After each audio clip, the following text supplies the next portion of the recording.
Alentejano de nascença, Napoleão Mira cresceu em Lisboa e mudou-se depois do 25 de Abril para o Algarve, onde se dedicou ao marketing turístico e à escrita. Fado, a sua mais recente obra literária, um romance que relata os últimos 50 anos vividos em Portugal, sobre a guerra do ultramar, Salazar, a PIDE, o futebol e o fado. Começa a olhar para cá. Napoleão Mira nasceu em Entradas, Castro Verde, no ano de 1956. Mais tarde, com os seus 7 anos, mudou-se para Lisboa. Em Camarates, viveu juntamente com 2 irmãos a sua adolescência e confessa que nunca gostou do sítio onde viveu. Hoje é um escritor de sucesso. Venham daí, vamos conhecê-lo. Bom dia. Bom dia. Como é que a escrita entrou na sua vida? Bem, a escrita entrou na minha vida muito provavelmente quando tinha mais ou menos a vossa idade. Curiosamente, é capaz de ter entrado até um pouco mais cedo, porque tenho até uma crónica escrita em que o meu pai, quando nós emigramos daqui para Lisboa, portanto também sou imigrante nesse aspecto, já que o livro trata disso, o meu pai apostava com os amigos, se encontrassem o filho sem um livro, ele pagava uma rodada a toda a gente. E essa rodada nunca chegou a ser paga. E isso deixa-me, às vezes já o fazia de propósito, mas isto de começar a juntar palavras e de ter ver crescer um texto é uma coisa que terá acontecido provavelmente aí pela vossa idade. Depois, quando tinha por aí os meus 18, 20 anos, mais outros amigos que também já escreviam, fundámos uma primeira publicação, da qual só saiu um número, e que se chamava, era uma revista literária, que se chamava Sulcos, e do qual só saiu um número porque não havia condições económicas para prosseguir. Era mais o sonho do que outra coisa. E a escrita entrou na minha vida por aí. Depois tive um longo período da minha vida em que não escrevi grande coisa ou não produzi grande coisa, e depois voltei a escrever quando um dia aqui em Entradas decidi, e não me perguntem porquê, porque foi uma coisa de impulso, decidi fundar uma revista aqui nesta aldeia que se chamava O Trigueirão. Era uma revista que, curiosamente, contava coisas aqui da terra e que me deu muito gozo fazer durante 2 anos. Curiosamente, também vos quero dizer que essa revista, em 1998, já estava na internet, coisa que não acontecia nem ao Expresso Jornal, nem às grandes publicações de Portugal. De maneira que nasceu aqui em Entradas uma pequena revista que teve esse processo inovador de já estar no mundo inteiro antes de qualquer outra publicação em Portugal. Depois vieram, depois em 2006, isto é o processo de escrita, eu fiz uma viagem em solitário de bicicleta e não disse nada a ninguém para que ninguém me movesse de a fazer, e resolvi criar um blog. E criei um blog que se chama Por Aí. Vocês, se forem à internet, ele está lá. Este blog era para durar só o tempo dessa viagem, mas ainda hoje, ainda que espaçadamente, é um local, é um sítio onde eu ainda deposito muito da minha escrita. Desse blog nasceu o meu primeiro livro, que se chama Ao Sul, e desse blog, e depois desse livro de crónicas que editei em 2010, achei que devia partir para um desafio maior. E então foi quando decidi escrever este romance, que de alguma maneira já tinha engatilhado o seu esqueleto, sabia como acabava, sabia exatamente como é que ele iria acabar. A última página que vocês leram, eu já sabia que o livro iria ter esse final. Não sabia, era exatamente o miolo, mas isso foi acontecendo com o tempo. E vocês, curiosamente, estão no local onde ele foi 80% escrito. Foi escrito aqui, neste espaço onde vos estou a dar esta entrevista. E nesse tempo em que não escreveu, foi por alguma razão especial? Devaneios da juventude, minha querida.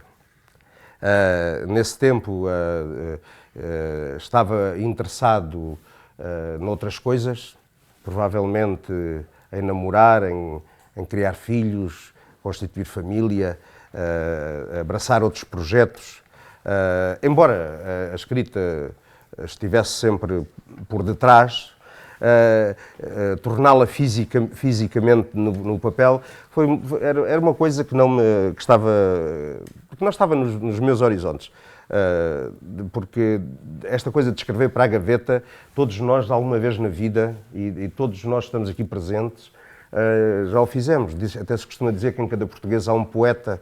Todos temos gavetas cheias de muita da nossa produção escrita. E isso provavelmente também acontece convosco, mas acontece de certeza com uma grande camada das pessoas. De maneira que eu preferia viver as coisas, viver as vidas dentro da vida, do que em estar a passá-las para o papel. Agora é que se tornou, eventualmente, porque tenho também mais disponibilidade para isso. Como surgiu o livro O Fado? O fado, a palavra fado, todos nós, o fado tem esse duplo sentido, não é? Porque fado, para mim, é também esta estranha maneira de ser português. É a tradução de uma palavra que, de algum modo, retrata a maneira de nós estarmos no mundo. Fado é sina, não é? É condição, e é o destino, não é? E é desta forma e com esse sentido, o fado cantado, a personagem Amália Rodrigues, não é outra, não é Amália Cabreira, Amália Rodrigues já aparece com a escrita em andamento. Eu sou amaliano, eu ouço muito Amália Rodrigues. Aliás, uma das músicas que ouço enquanto escrevo era alguma da Amália Rodrigues. E a Amália acompanhou-me também muito neste período de escrita. E então resolvi introduzi-la. Curiosamente, tive aquela sensação, mas então, a minha personagem principal chama-se Amália e agora vou introduzir outra Amália. Ainda pensei em mudar o nome à personagem, mas eu gostava tanto do nome da personagem. E então tive ali esta dúvida tenebrosa durante muito tempo e até decidir ficar com as duas Amálias. Então foi isso que aconteceu. E o fado, basicamente, acontece o nome para homenagear de alguma maneira também não só esta canção nacional, não é? A nossa canção urbana, mas também por ser esta coisa da condição, do destino, de nos empurrar a ir à procura de outras vidas. Morando em Napoleão, no Alentejo, por que é que decidiu escrever sobre o Norte? Essa é uma questão muito interessante. Tem várias respostas. A primeira é porque na trama, no enredo do romance, eu queria homenagear aquelas pessoas que um dia partiram pela calada da noite. Para quem não sabe, o que este livro relata terá sido provavelmente o maior êxodo forçado de portugueses para fora do seu país.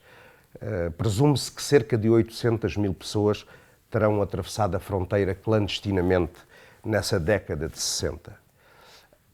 Agora, acontece que essa sangria teve um lugar predominante a norte, no primeiro terço do território, e especialmente nas beiras e em Trás-os-Montes. Também aconteceu por todo o litoral, aconteceu no Alentejo, mas o território natural deste romance, para ser mais impactante, e até porque depois, este reencontro das pessoas em França eram essencialmente pessoas do Norte. Como diz o escritor e poeta Vítor Encarnação no prefácio, ele diz de uma maneira muito subtil que eu não me consigo livrar do Alentejo.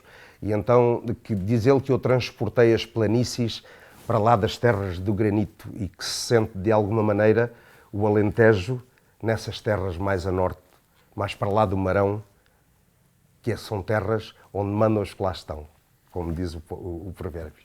E foi por causa disso que eu me localizei em Trás-os-Montes.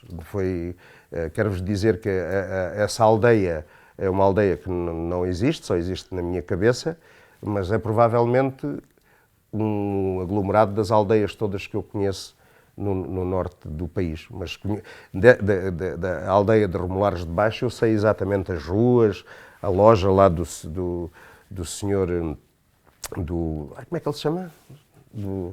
Do compadre Felício, sei exatamente onde é que morava o José, a Amália. Tenho essa. Se um dia, se por acaso se fizesse um filme deste livro, eu sei exatamente o interior, sei como é que é a loja, sei como é que era a casa das pessoas, sei exatamente isso tudo. Portanto, transportei-me para lá por essa razão. Morando em Napoleão, no Alentejo, por que é que decidiu escrever sobre o Norte? Todos nós temos alguém que já teve um acidente de automóvel e todos nós temos alguém que tenha emigrado. Eu próprio fui imigrante. Eu próprio vivi 2 anos fora de Portugal, não fiz este tipo de imigração, mas senti na pele exatamente o que é viver fora do país.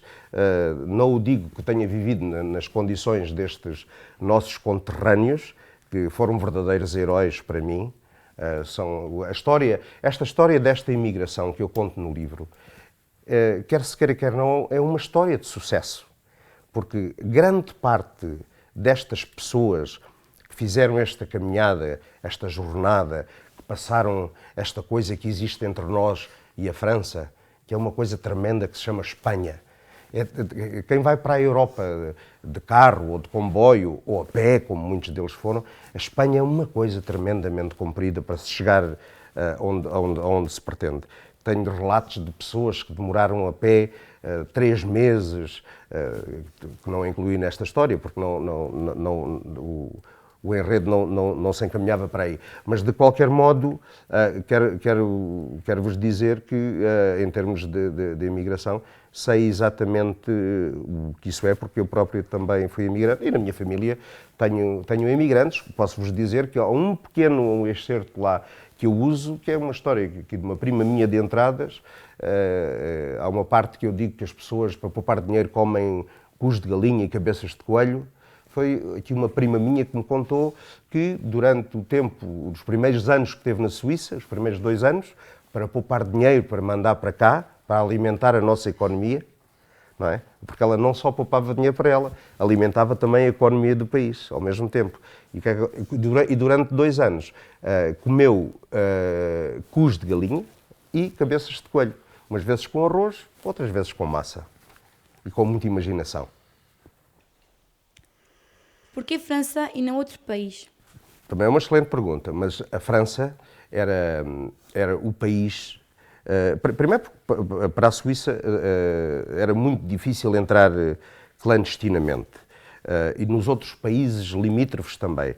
A França era um país com muita necessidade de mão de obra, desde os anos 40, que vinha pedindo ao ditador Salazar que lhe enviasse trabalhadores. No livro é explicado a razão porque Salazar não deixava as pessoas emigrar.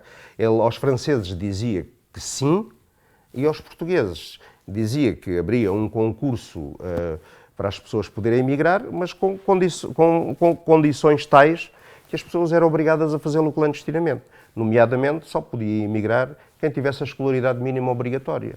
Que no tempo ali a seguir à Segunda Guerra Mundial, quando começaram estes pedidos, era a 3ª classe. E isto imediatamente reduzia a pelo menos metade da população. Depois as pessoas também tinham que ter, as mulheres era muito difícil emigrarem, tinham que ir com os maridos e ambos tinham que ter um contrato de trabalho. Também tinham que ter um passaporte, tinham que ter toda a documentação necessária tinham que ter essa documentação necessária para poderem chegar lá. Ora, estamos a falar de um país, vocês nasceram todos depois de 25 de Abril, mas Portugal, nos anos em que este livro, em que estes episódios acontecem, era um país no interior, era um país medieval. A maior parte das aldeias não tinha eletricidade, a maior parte das aldeias não tinha estradas, muita gente não tinha visto automóveis nesses locais. Portanto, daí, mais uma vez, a heroicidade destes nossos protagonistas, destes nossos conterrâneos, que foram desbravar um mundo onde eles desconheciam completamente o que iriam fazer. Não sabiam o que era a língua, por exemplo, era uma dificuldade tremenda.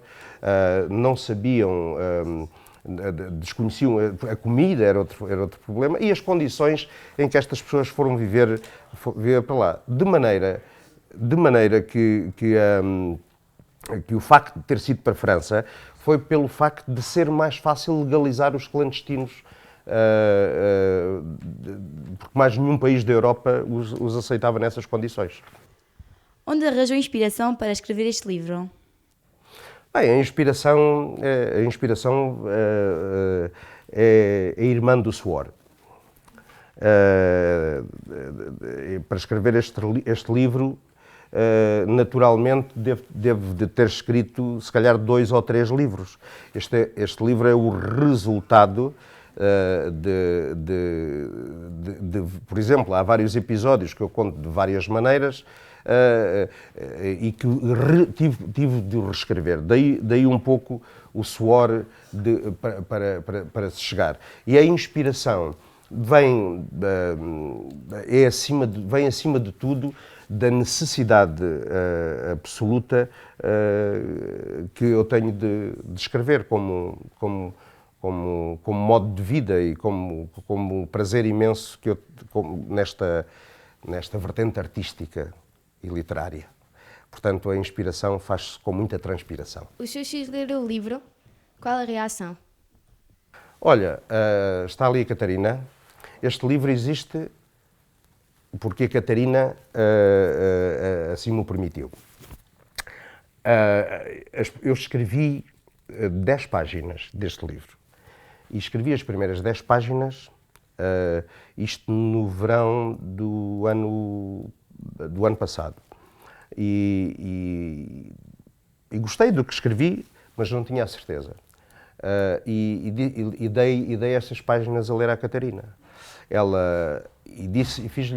Lancei-lhe um desafio. Disse, olha, se gostares do que eu estou a escrever, eu continuo. Se achares que isto não vale a pena, eu paro por aqui e não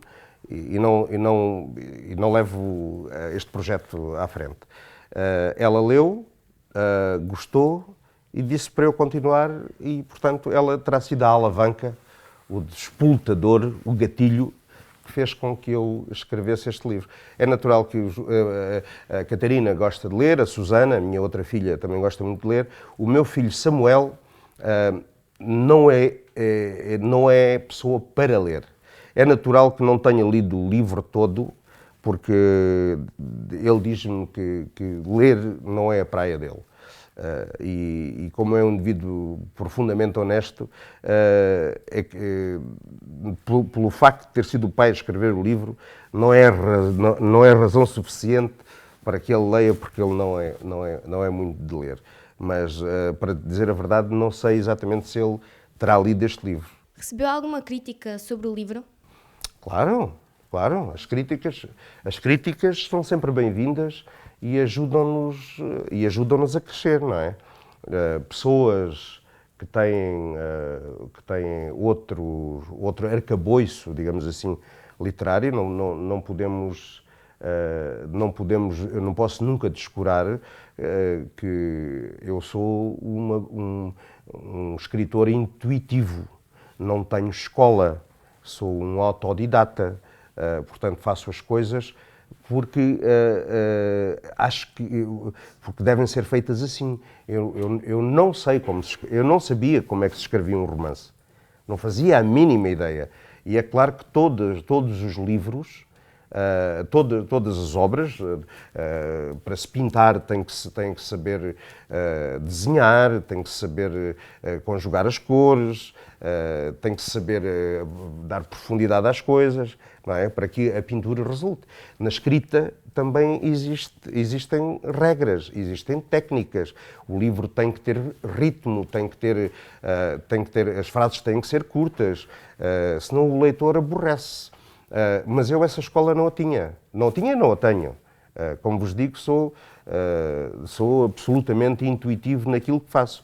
As críticas que recebi, posso dizê-lo, que foi de algumas pessoas conceituadas que me disseram que o livro, de alguma maneira, é muito agradável de ler, mas que de repente misturava estilos, por exemplo, não é? Era, sei lá eu o que é isso dos estilos. Eu escrevo como falo, não é? Se vocês relerem o livro e agora que sabem a minha voz, esta é a minha maneira de estar e de escrever. Claro que quero melhorar, não é? Quero chegar a mais gente, quero que as pessoas me leiam, quero que as pessoas, por exemplo, olha, estou a ler agora aí o João Ricardo Pereira, que também lançou o primeiro livro e que ganhou 100 mil euros com ele, foi o Prémio Leia de 2011.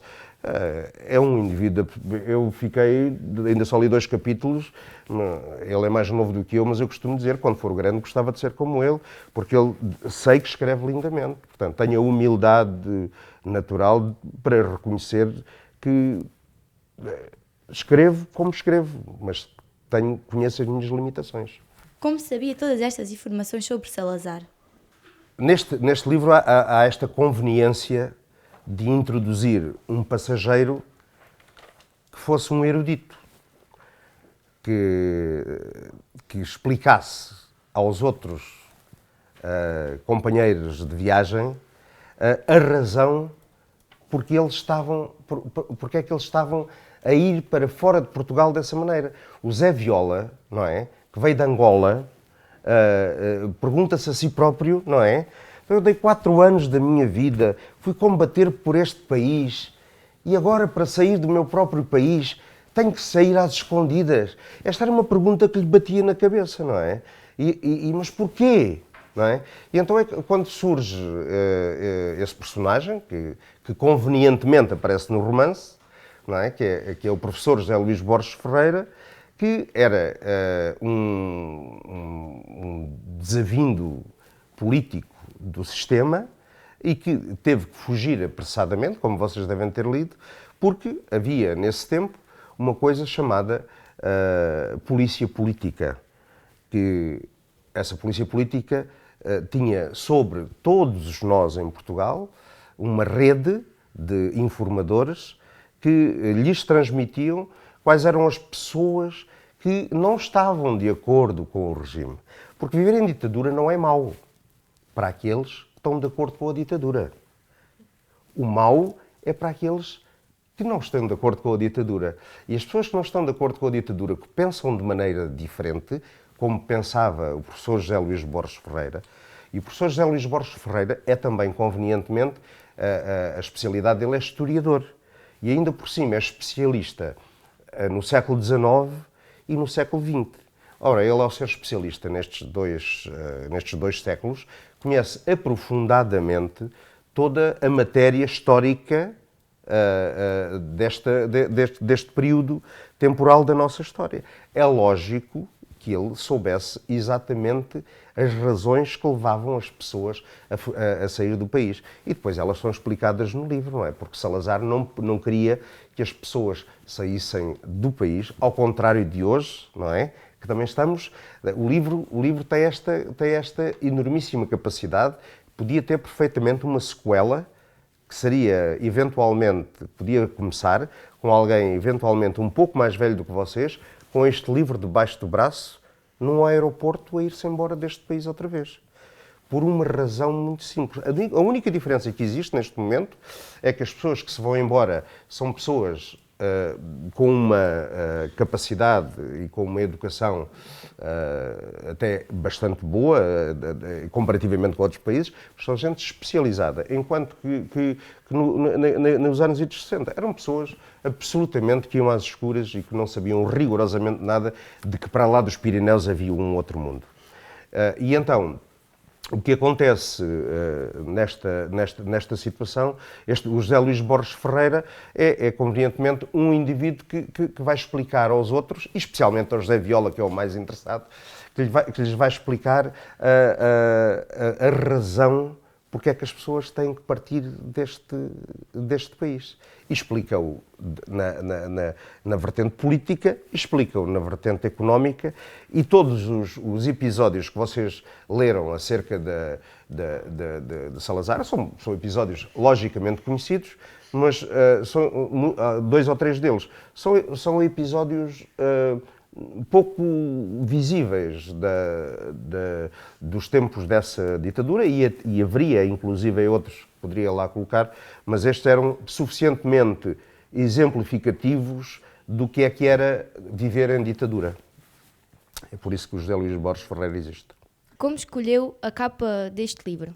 Olha, a capa deste livro não era para ser esta. Passas-me ali um livro, se faz favor. A capa deste livro era para ser esta, que está aqui atrás. Era para ser esta senhora. Eu sou um bocadinho de fixações. Eu um dia vi uma fotografia de um amigo meu, que é amiga da Catarina, que é o José Ferreira, que é um excelente fotógrafo, e não sei se vocês estão a ver, esta fotografia tem a ver com o final do livro, quando a mãe põe a mão em pala, não é? Sim. E quando faz aquela coisa do mundo é pequeno e que grande que é o mundo. E eu tinha a fotografia desta senhora, mas ela não tinha a mão em pala. Então pedi a este fotógrafo que fôssemos à procura desta senhora e que lhe fôssemos tirar outra vez essa fotografia, mas desta vez com a mão como eu queria que a mão tivesse. Então fomos a Monchique tirar. Por sorte encontramos a senhora. Ele já não a via há 3 anos. Esta gente mora nas condições, eu não diria humildes, mais miseráveis que eu vi alguém viver até hoje. Viviam nas ruínas de um convento que há assim na Chapada, em Monchique, e aquilo, se havia sol, entrava sol, se havia chuva. Bom, no dia que lá foi, aquilo era. Pronto, as condições eram infra-humanas. E eu pedi à senhora para voltar a fotografá-la. Depois tive quase para que esta fotografia fosse a capa. Mas depois pensei que esta fotografia era uma grande viagem. Aliás, há uma viagem para lá, eles depois fazem várias viagens para cá, os imigrantes são muito gente da estrada, não é? Gente que faz um percurso entre o coração e a necessidade, e então achei que o carro que ele compra é um Renault 8. E eu encontrei esta fotografia dos anos 60, eu não, a Francisca Zabel, que é a pessoa que fez a capa, encontrou esta fotografia que me apaixonou de imediato, e de imediato pedi desculpa ao meu amigo José Ferreira por não utilizar na frente a fotografia que ele tinha escolhido, e utilizei esta. De maneira que a ideia da capa é essa exatamente. Esta é uma fotografia dos anos 60 e tem aqui um Renault 8, no caso um Gordini, que era muito comum na altura os imigrantes utilizarem. A história acaba com José Viola e a sua mãe, porque não acaba com os personagens principais? Porque, como vos disse, eu já sabia qual era o final do livro. O final do livro, para mim, tinha que ser aquela metáfora, chamemos-lhe assim, do encontro entre daquilo esta ideia surge... Eu há uns anos, aqui com o Trigueirão, fui entrevistar uma senhora ao Monte da Azinheira e a senhora, lembro-me dela me ter dito, eu nunca saí daqui na minha vida. Não me disse assim, eu nunca dormi uma noite fora da minha casa. O mais longe que fui a Beja ao hospital. Nunca fui a Lisboa. E o mundo dela, e inspirado nisso, o mundo dela era aquilo que ela via, não é? E inspirado nessa situação, e também numa outra história que eu escrevi no primeiro Trigueirão, achei que o livro terminaria muito bem com esta situação da mãe com a mão em pala, e quando descobre que há mais horizonte e que lhe diz ai filho, que grande que é o mundo. Sempre achei isto no final apoteótico. E introduzido a posteriori o amigo francês que se encontra com ele lá no alto e que lhe diz ao mesmo tempo, afinal o mundo é pequeno, não é? E ele, o José Viola, para mim isto é um filme. No filme, no plano, ele olha para a mãe, olha para o amigo, como é que ele se chama? Já não me lembro o nome dele. Para o francês e põe um braço por cima da mão da mãe e do amigo e diz, vamos ao encontro do sol poente. Esta é a minha ideia de final, por isso daí a razão de ter escolhido isto. Acho que é um final cinematográfico. Porque decidiu que a Amália iria ter uma gravidez de risco. Temos que apimentar a história, não é? Amália, temos que mexer com as emoções das pessoas, não é? Curiosamente, vou-vos dizer até uma coisa. Amália não era para ter sobrevivido. Amália, até determinado ponto, morreu.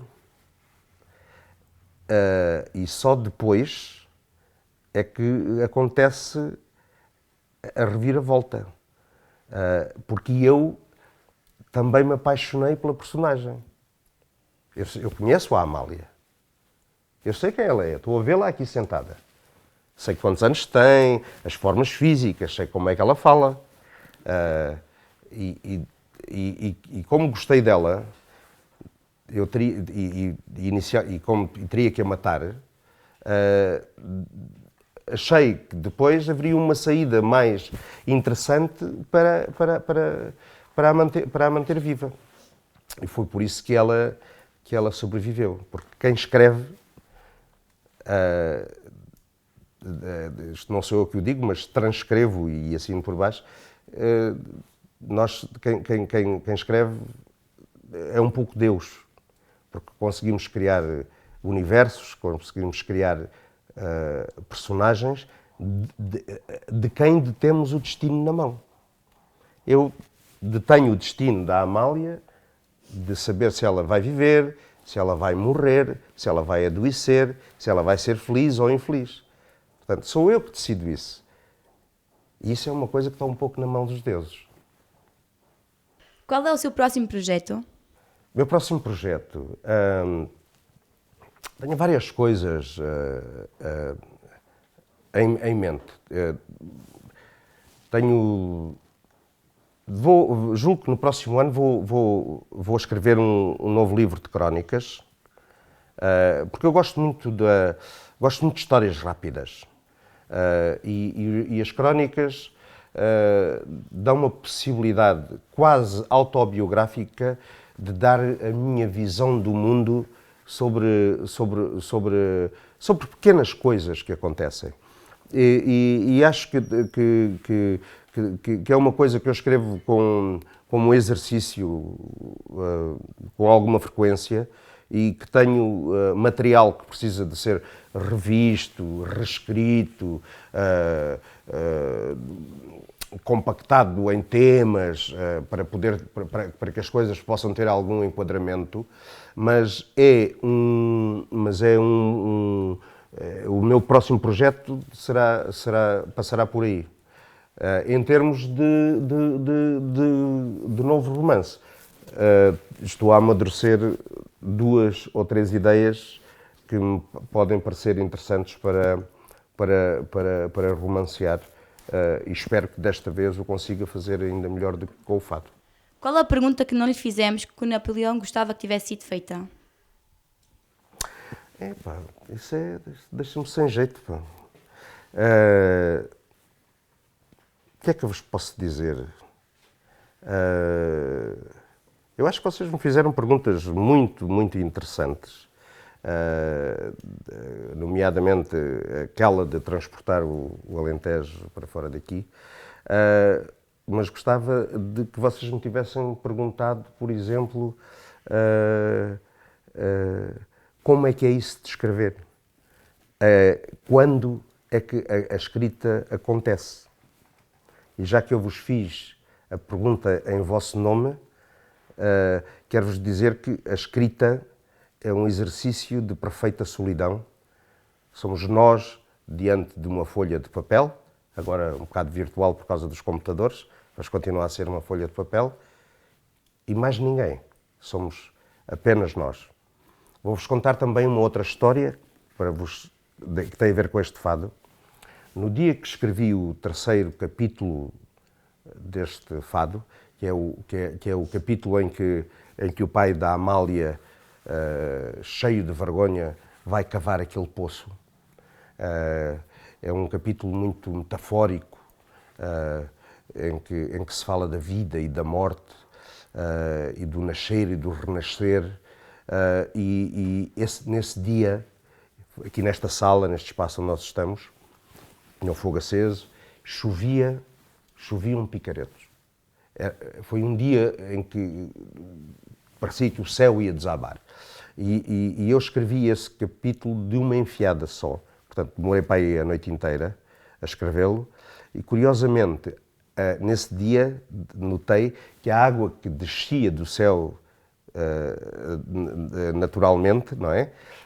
Também, nas minhas palavras, nascia de debaixo da terra e também quase que levava a vida de um dos personagens. A água, nesse dia, esteve por todos os lados em mim. E foi o capítulo que mais gozo literário me deu a escrever. Porque me saiu assim de um jorro, assim de um só golpe. E escrever é um pouco esse exercício. De outras vezes também ficamos perdidos numa encruzilhada e não sabemos como sair dali.